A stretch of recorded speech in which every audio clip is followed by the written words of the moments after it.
BlogTalkRadio, the world's largest online radio network. Welcome to the Halli Casser-Jayne Show, talk radio for fine minds.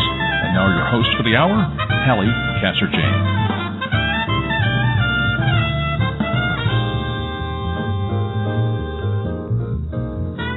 And good afternoon, everyone. Welcome to the Halli Casser-Jayne Show. I am your host, Halli Casser-Jayne.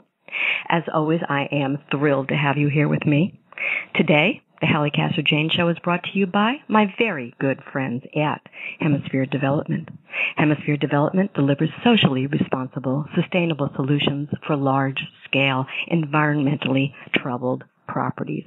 For more information, visit Hemisphere on its website at www.hemispheredev.com. We were going to make you wait for Miss Linda Evans, but we're going to go right with it. Change, they say, doesn't come easily, but you can't tell the show. Second acts. My guest, and now, Linda Evans. Smart, beautiful, graceful, elegant.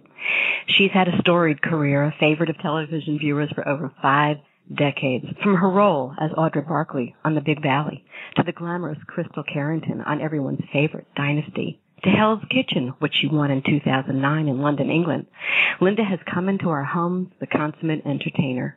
She's won the Golden Globe Award for Best Actress in a Television Drama Series and has won 5 People's Choice Awards for Best Female Performer. Linda was also nominated for an Emmy Award for Outstanding Lead Actress in a Drama Series.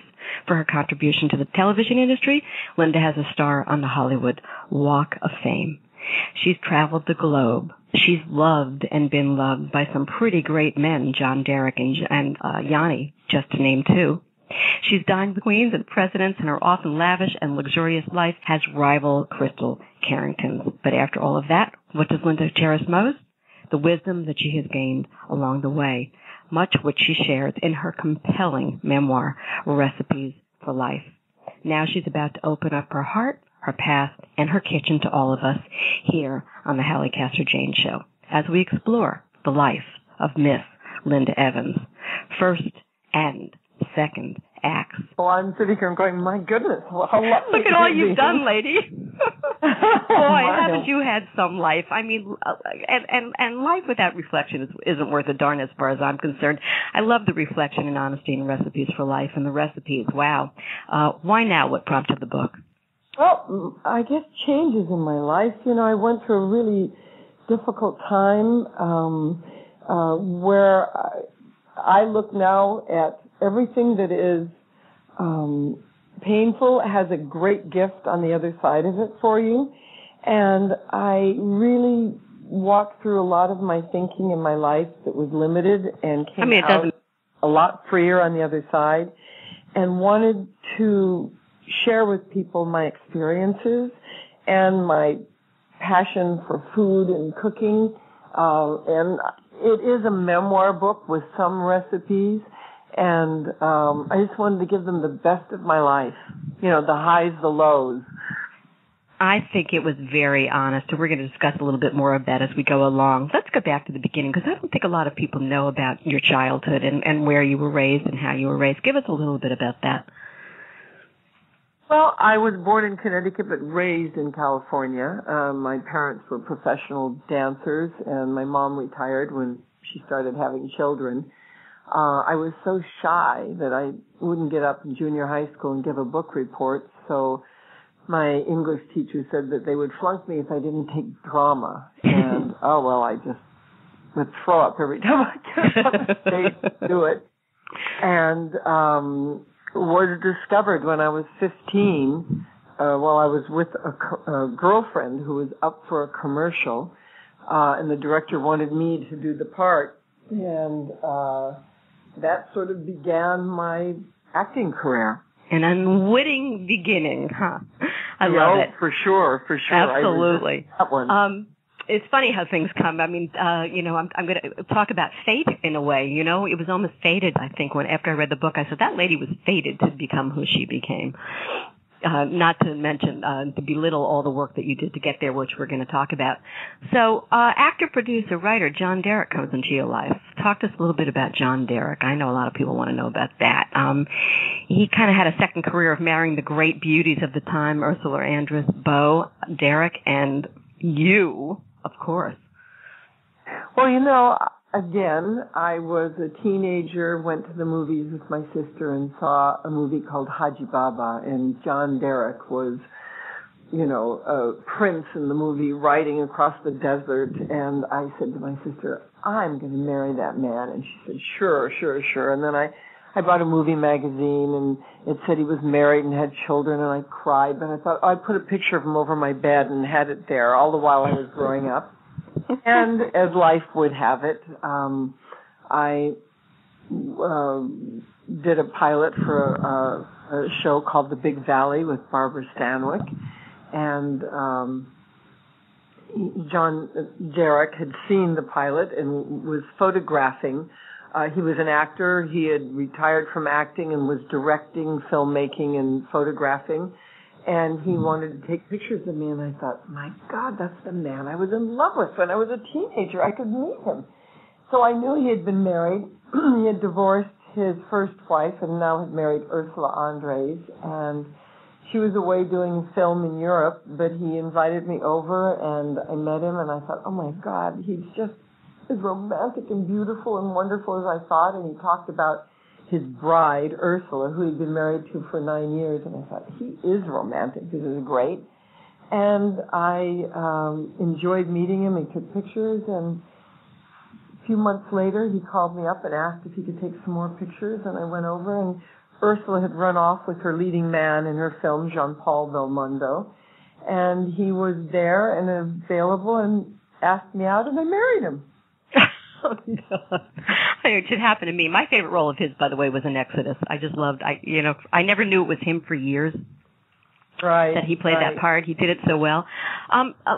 This is a crazy question to ask you at this point, but I'm going to ask you, and then, was he a Svengali to women? When you say Svengali, what does that mean? Because somebody actually asked me to ask you that question.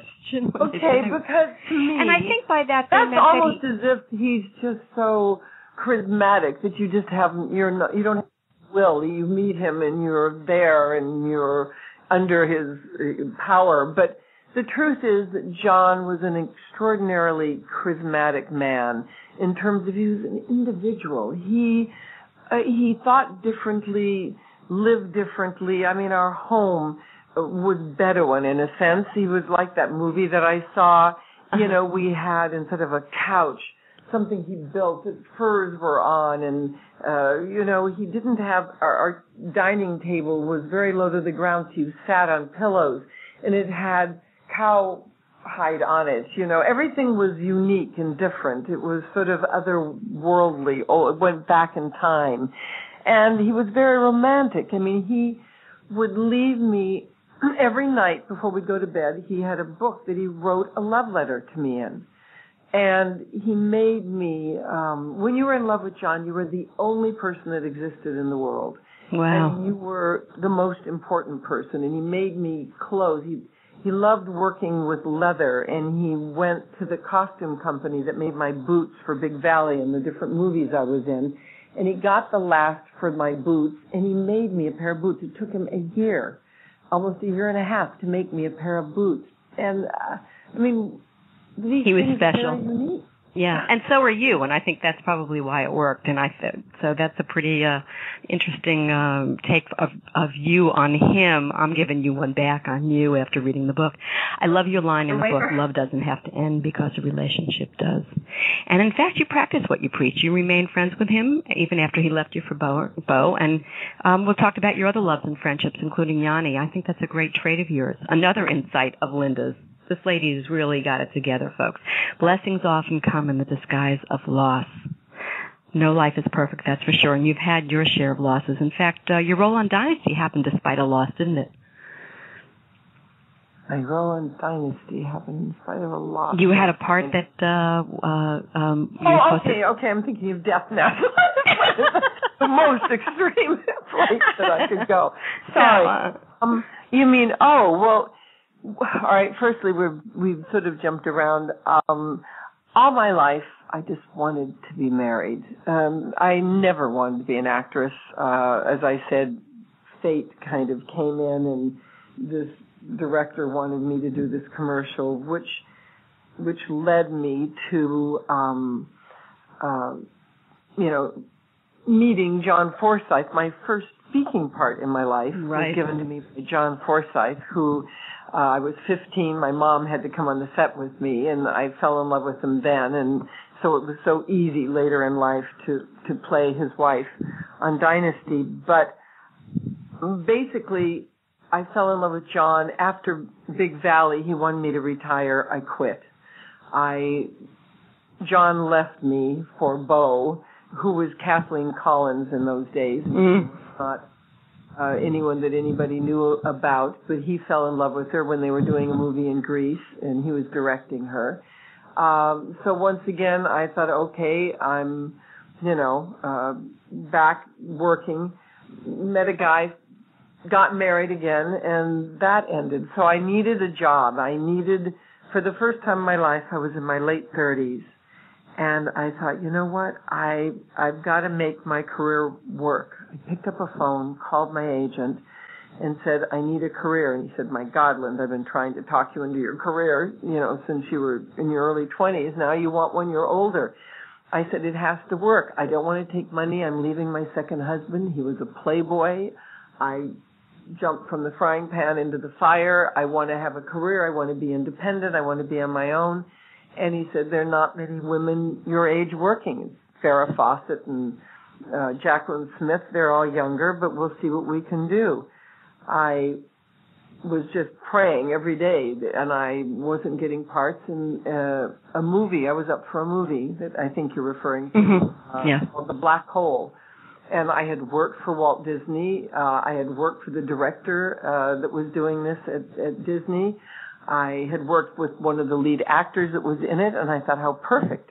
Life is answering my prayers. This miracle is going to happen. I'm going to get a great movie and start my life again. And I went up for the part, and they said no, and they gave the part to someone else. And I said, okay, do not be dismayed. Your part is out there. Keep the faith. About quite a few months later, they called me back up and said, we're replacing her, the actress, because she's on drugs, and we would like you to come in again. And I thought, aha, I'm here. The part's been waiting for me. I'm going to go back and get it. I went up, and they gave it to Yvette Mimieux, and I thought, my God, why?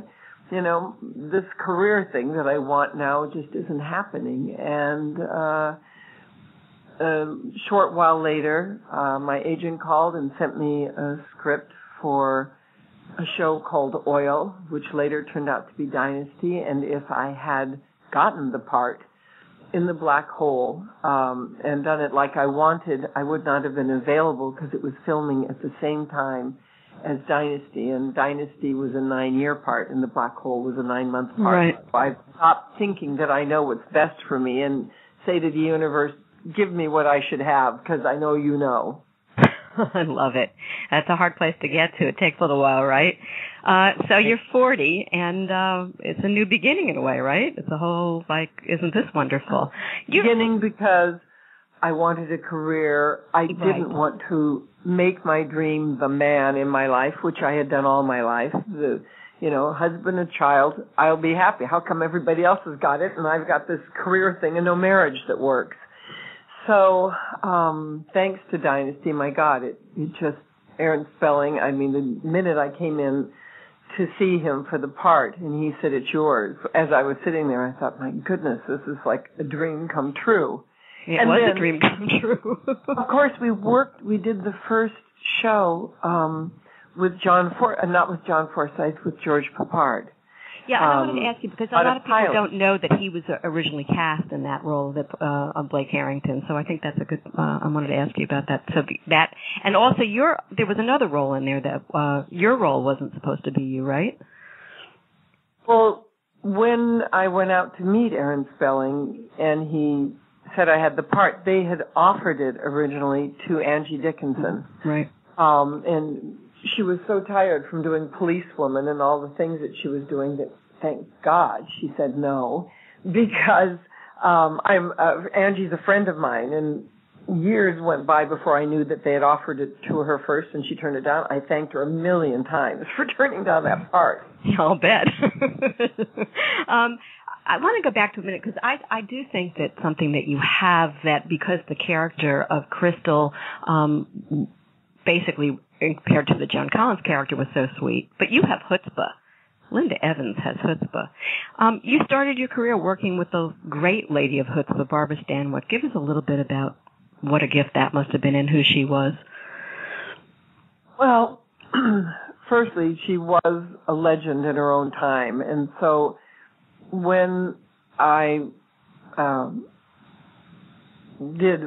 tested actually for the part with Lee Majors, who tested as well. There were 2 other actors and actresses that tested. We were so thrilled that we got the parts because what a dream come true to be working with someone like her. And I remember the first day that I came on the set to meet her. You know, you see her in movies and she's just bigger than life, and she's actually quite a petite little woman, but there's nothing small about her except her height because she was a powerhouse.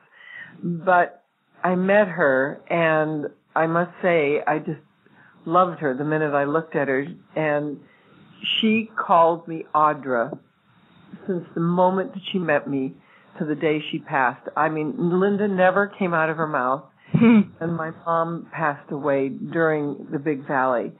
And she put her arm around me and she said, I'll never replace your mom, but I'll be your mom now. And she was there for me until the day she died. It was beautiful. What would beautiful. Very protective, mentored me, helped me, as I say in the book, you know, she would, from helping me to eat the right things to getting me more energy, and we would ride our bicycles to the doctor and get B12 shots. You know, just tried to have her clothes because they didn't have much of a budget. Nolan Miller was doing the clothes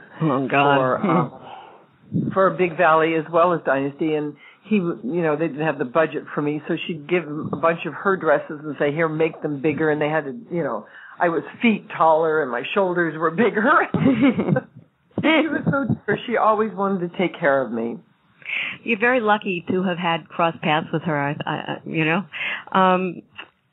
And I think she gave you something, because I think in some ways that steeliness and that go forward, I think, is indicative of who you've become, at least from what I've read in the book. She also taught you how to do your own stunts, and that helped you out later on Dynasty, huh? Exactly. I mean, I had never experienced an actress who loved to do her own stunts, and they came up to me the first year and took me aside and said, look, Missy, everyone called her Missy. Missy adores doing her own stunts. She's one of the few actresses that actually did a fall off a horse where your foot gets caught in the stirrup and it drags you in a movie, and she did it herself. And they said she would love it if you would do some of them with her. And I thought, well, how dangerous could that be if Barbara Stanwyck's doing it? We're going to be fine right now. We're in the burning building, and we're tied there, and the fire's all around us. And I'm going, oh, my God, you could die from doing all these things. I mean, she was extraordinary in her courage and her love of these things and the runaway buggies and the things. And we just bonded over them because it was just, she loved it, and it became a lot of fun. And so on Dynasty, when they wanted to do the cat fight with Joan Collins, I said, no problem. I know how to do everything. Right. It was scared. But you said that you didn't really like doing the fighting, that you know, the verbal. I'd much rather tumble around on the ground and do the verbal water than to verbally fight. I don't like hurting people with words. I don't know, it's just a thing of mine. And so Joan, you know, whenever we'd have a verbal fight scene, she was in heaven, and whenever we had a physical one, I was in heaven. I'm old enough to remember John Forsythe in Bachelor Father. Oh, gosh. So talk to me about this man. How lucky were you to work with him for 9 years? Oh, my gosh. When I did meet him in Bachelor Father, it was a show called Crush on Bentley, and his niece that he was the bachelor father of and I were the same age, 15 years old, Noreen Cochran.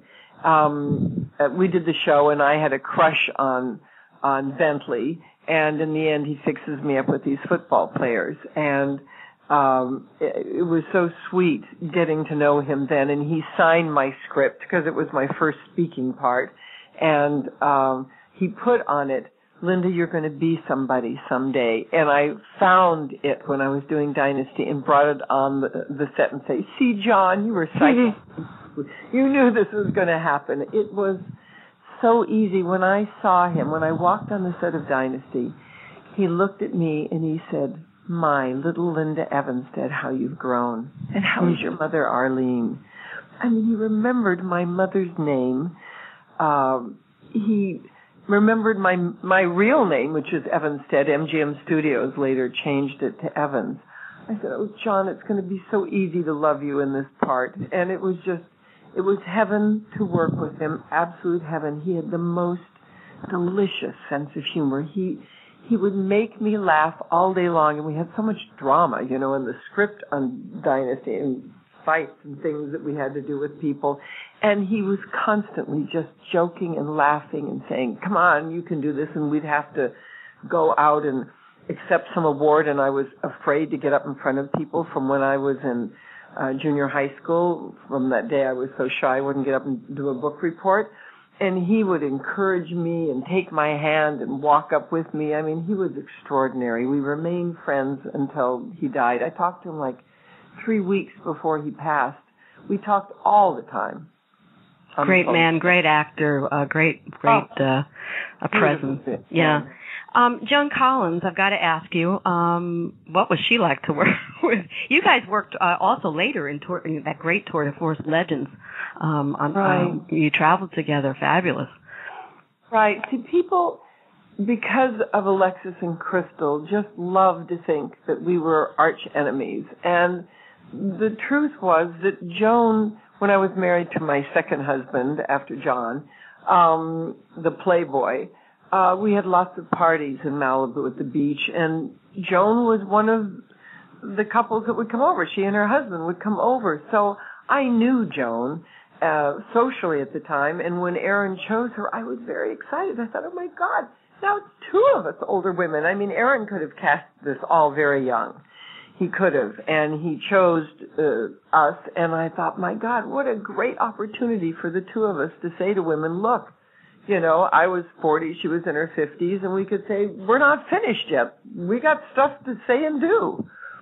You better believe that, lady, right? I mean, life begins at 40 as far as I'm concerned. Women friendships and sisterhood have always been essential to your life. That is so clear. And you've had some extraordinary relationships even with the many wives of John Derek. Talk to us about all your friendships. I mean, Bunky, you and I were just talking off air about your very dear friend Bunky, who's been with you forever. And your sisters, you have a wonderful relationship, it seems, with your sisters. I love the friendship and the sisterhood. Talk to me a little bit about the importance of that. Well, husbands may come and go, but women, they're there. My friend Bunky, which I featured a lot in my book because the humor, my friend Bunky, well, she's 81 now, that I met, that I talk about when I went to her house for dinner and met her for the first time, and she was Ursula's best friend, my John Derek's, previous wife, who I thought, Bunky wouldn't like me if she was best friends with her ex-wife, his ex-wife, ended up being the most outrageous person I'd ever met. I mean, I went to her house for dinner, and she served this giant meatloaf formed in a penis with balls. And, like, who does this at their house? He had 4 children, and 2 of them were identical twins, about 6 years old, and they said, oh, Mom, not meatloaf again, as if they'd seen it all. And so I put her throughout my book because she was so outrageous. She did things that I didn't know anybody else ever did in life. She got me arrested. I mean, she just has done everything. And but she is my joy. And as I said, she worked for me during Dynasty. She was divorcing her umpteenth husband and settling her life. I was divorced, trying to figure out if I could have a career. And she came to work for me. And she retired, quite a time after Dynasty, but also got macular degeneration. But what I love about her and her feistiness and her spirit and who she is she moved up here to Washington State, to Anacortes, where her daughter lives, and formed a band. And she has a band, and there's like 8 members of the band. Her daughter is now, she's in her 50s, but mostly they're 70, 80, 87, I think, is the oldest. And they were going to perform at the senior citizens place, you know, for people. And they ended up being such a great group that the Yacht Club and the Chamber of Commerce hires them, and all these different people privately hire them, and they donate some money to the Children's Hospital. And she's taught these people who were never musical how. The woman she bought her house from was a sculptress. She plays the gut bucket now, the bass. I mean, they perform and put on, and I'm having them to my house. They performed 7 years ago. They're going to be performing in 2 weeks in my backyard, and I'm having 60 people and a barbecue, and they're incredible.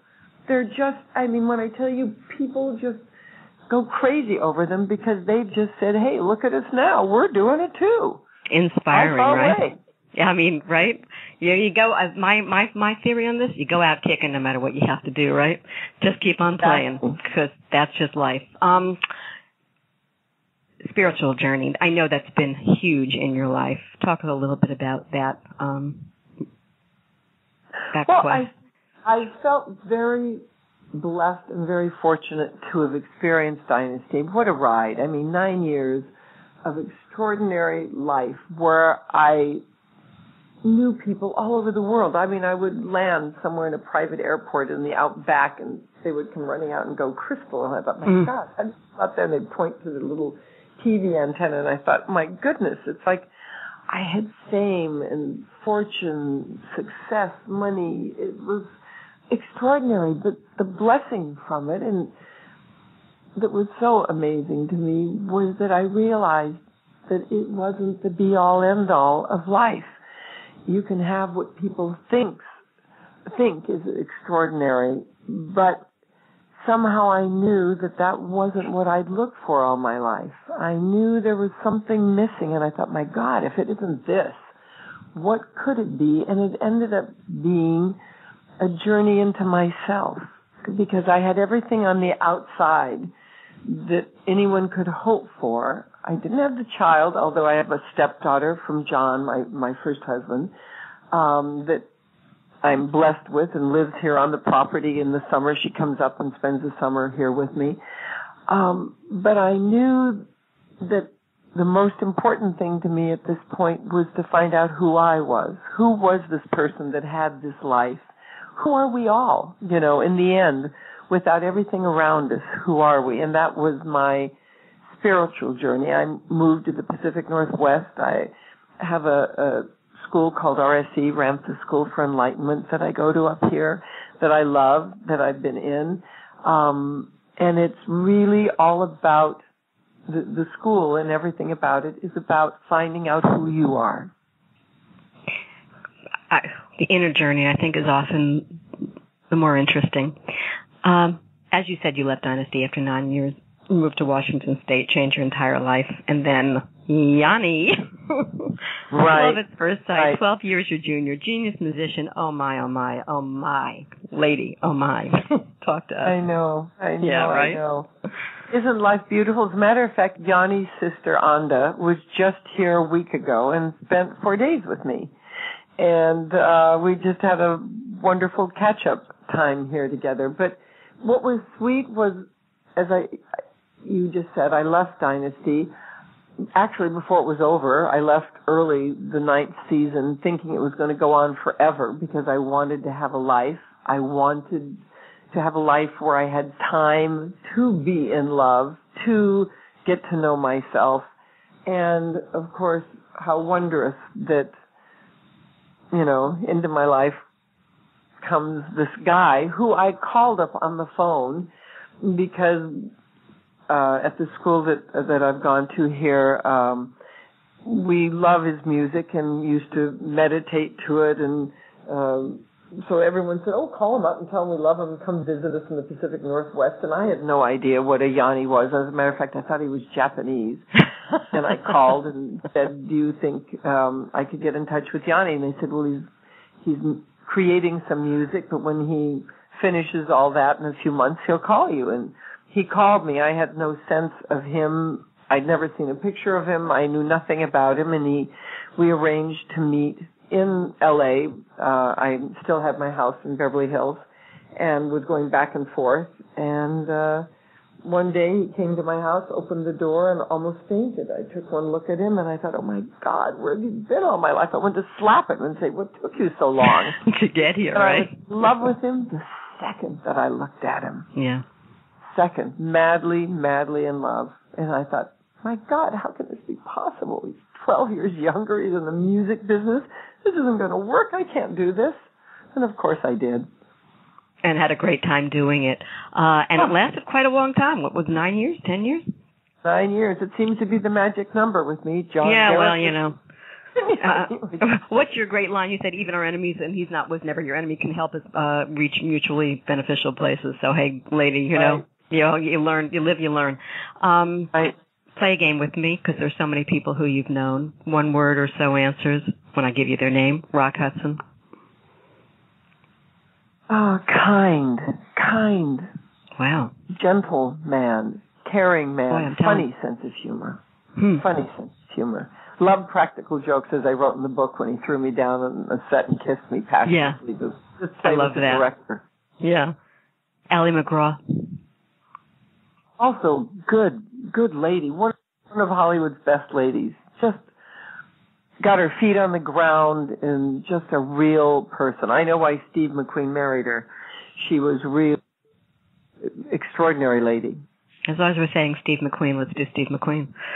Oh, yeah. Steve McQueen, fascinating. My God. When I worked with him, I almost forgot my lines. I'd be so busy watching him. He was just astounding to me. His ability, what he could do with lines, how he acted, he directed, he did all the clothes. He chose the clothes for me for the movie I did with him. He went with me to the dentist with the gold tooth I had on. You're right. I mean, just every detail. Bob Hope. Ah, charming man. Everybody's favorite person. Charming. Sean Connery. Well, Sean Connery. Dangerous. Funny, bright. I know, right? Oh, my gosh. John Wayne. Oh, dependable, responsible. He would go to shop for Christmas for his grandkids, and he would take all their sizes and with him and go pick out different things for the kids. I mean, just for like a legend in his own time, just amazingly thoughtful, beautiful, responsible man. Richard Burton. Well, he was troubled. Troubled. Because when I worked with him, Richard and Elizabeth Taylor had broken up, and it was just a hard time in his life. I did the movie with him. Right. Sidney Poitier? Oh, another classy man. Classy, beautiful, elegant man. Ronald and Nancy Reagan. Oh, well, amazing couple. Tremendous love between the two of them. The love that they had for each other was something to see. Palpable. They had something unique. Queen of England.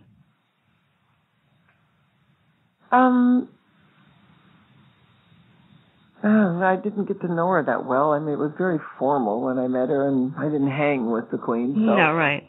But an impression. She does her job well. Yeah, apparently she does. She's been doing it for a while. She's well practiced. Yeah, no, I mean, that's... You know, no, I know that. I know what you mean. It's hard to be queen. I mean, the functions, the things, you know. Can you imagine? I couldn't. Lovely lady, but I didn't get to know her enough to say anything about her personal. Kenny Rogers. Adore that man.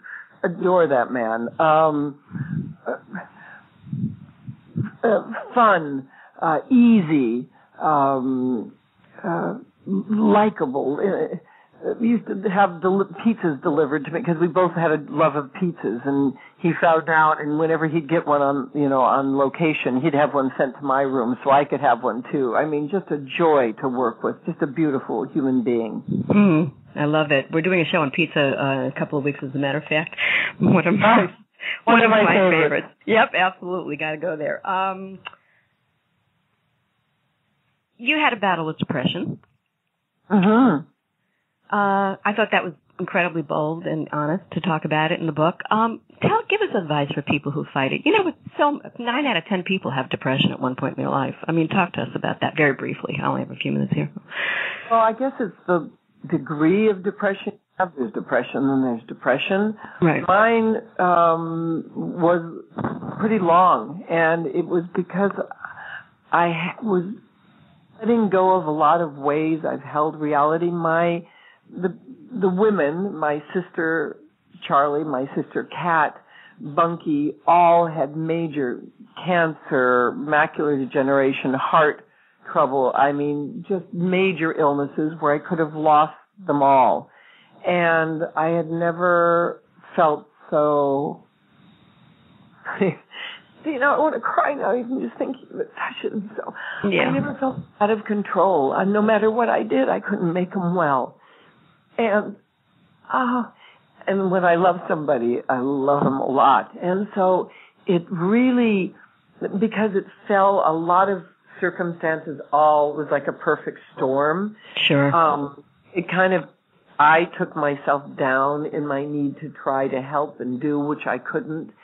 And I didn't realize it. I didn't realize that in a way the brain shuts off. It does you a favor when you have so many emotional storms going on. There's a mechanism in the brain that kind of just gives you a lull, which is depression. It just makes you feel nothing. It's kind of shocking when you felt so much all your life and you can't get on top of it. And when you don't understand it, it can be lonely, it can be scary, it can be frightening, and people get very confused in your life, and you're of no use to anyone but yourself because it's an inward journey again. And thank God I had so much spiritual awareness that I could begin to take responsibility for this moment and go not to blame anybody for it, but just to say, what do you do now, Linda? This is where you're at. And how do you handle this? And with the many friends, I tried taking pills. I tried taking all the things that doctors said to give myself help. And I think that there is wonderful help for people. And it's like anything in life. It's a Band-Aid. It isn't a cure. And so to get the help is a beautiful thing. But then to say, how do I get beyond that even? How do I move to the next step where I can get back who I used to be? But interestingly enough, you never become who you were. You become more than you were. In a way, I can look back and say that depression, those scary times, my blood pressure falling on my face, not knowing what to do. It was such confusion and such pain and so much out of control. But I look back and I see the gifts that it gave me. I got stronger as a result of it. I became wiser as a result of it, and I wouldn't have missed it for the world. Thank God, thank God. Mm-hmm. My sisters and my friend got through it and are still alive, and I have great sympathy for people who lose people and then have to deal with that as well as get out of it. But I say depression can be a great teacher, and it can be have gifts for you when you come out that are extraordinary. Linda, you're so lovely to be so honest. You're one of the most beautiful women to have ever graced the planet. That's the fact. You're very kind. I'm not, but you're very yes, you are. So stop it. So you're on the speaker tour now. Give us some wisdom on aging gracefully. You're how old? You're almost 70, right? She's 70 this year. Unbelievable. And looks still as good as she ever did. Oh, I hate you. Aging gracefully is an option, by the way. And Betty Davis said, aging ain't for sissies. She wasn't That's kidding. for sure, right? Oh, wow. This is really a fascinating journey. Gravity is fascinating. But you know what? We're very lucky today. We're very lucky that there are so many ways for women. We're living to be 89. You know, the insurance company says 89. Now, that means we can go into the 90s, and young people today can go well beyond that, you know. But it's fabulous. To me, aging, the best part about aging is wisdom. I mean, my God, I look back at the things that I learned and what it took me to learn. Wouldn't get younger and be younger to miss that, to give that up. You know, youth has its advantages, you know, with how you look and your body and everything, but there's something to do with the wisdom we get later. We know life. I'm more comfortable in my own shoes. I am content with who I am. I love my life. I see how life works now and why we do what we do, and I have a greater understanding. I have more fun. I have more freedom now than I've ever had. And I walk an hour and 15 minutes every day with my stepdaughter in the summer when she's here. I work out 3 times a week with weights just to keep my strength, not to look good. However, you do look better, but to be healthy so that in my 70s and 80s, I can go on trips. I can hike in mountains. I can dance. I can swim. I can do things. I'm freer and happier than I've ever been. So now I have less of an attitude about having to be a woman and looking a certain way, although I can look a certain way, but I don't have to. I've given myself a freedom now. Yeah. And I love it. And I have opportunities to do whatever we want. We're only limited by our mind. If women raise their kids and their grandkids, it's your time. Think of what you never did when you were young and that you have left as unfinished business. And my God, there's nothing we can't do. Nothing. Look at Bunky with her band. She's like a star in her own town. I love it. Nothing like going forward and she has doing macular degeneration. She can't even read music. Right. She does it all, like Ray Charles. She's become the music. It's fabulous. I love it. Beauty a gift or a hindrance, or is it both? It's both. It is both. Because if you have it, at some point you'll lose it. Yeah. And if you never have it, you think if you have it, it means something. And in the end, it really doesn't mean anything. If we are a society that says what you look like defines you, we're in big trouble. Because our value comes from within us, not outside of us. It's very sad even that as a society we say that youth is where it's all happening because they're discounting their older years and the wisdom that they have. I mean, cultures. I just went to Africa at the beginning of the year and spent a week with the Maasai, living with them in their community, on the ground, just being there with them. And they honor the elders are like the apex of what it is. Yes, when you're young, you're a warrior, but then later, everything is decided by the elders, and you're honored in the tribe, knowing that every person, from when they're young to the oldest, has a place and a value, and we need to have more of that in America. We do. It's just a crying shame. It didn't used to be that way. So how we got here, I'm not sure, and I hope we change it back. Is there a price for fame, Linda? Well, certainly there's a price for fame, which is why you have people like Elvis and Michael Jackson not living a long time, and Marilyn Monroe. I mean, if fame was the be-all, end-all, they would have lived long lives and enjoyed their creativity and their success and their, rewards for it. There's a lot of pressure when you're famous to live up to an ideal that the fans have of you. And today with the press and how there's hardly a moment that you're not kept track of, to have a personal life, to go through the normal ups and downs, to have a marriage break apart when you're in the public's eye and famous is so much more painful than when it's private only, in that it's videoed and exposed every minute for everyone to see. Every little mistake you make is known by people. And so it's not that the personal experience of each person, even at a home that isn't famous, isn't as valuable and painful, but it's just not put out for all to see. So to overcome or change or to deal with painful situations is much harder. Linda Evans, gorgeous on the outside, a beauty on the inside.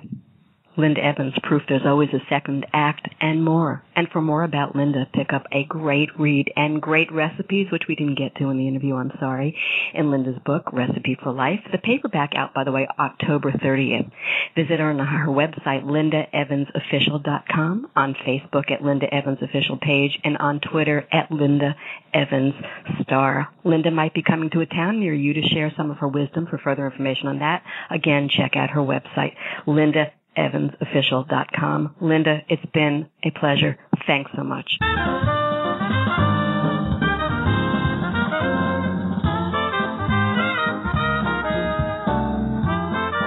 Blog Talk Radio, where millions of hosts and listeners gather.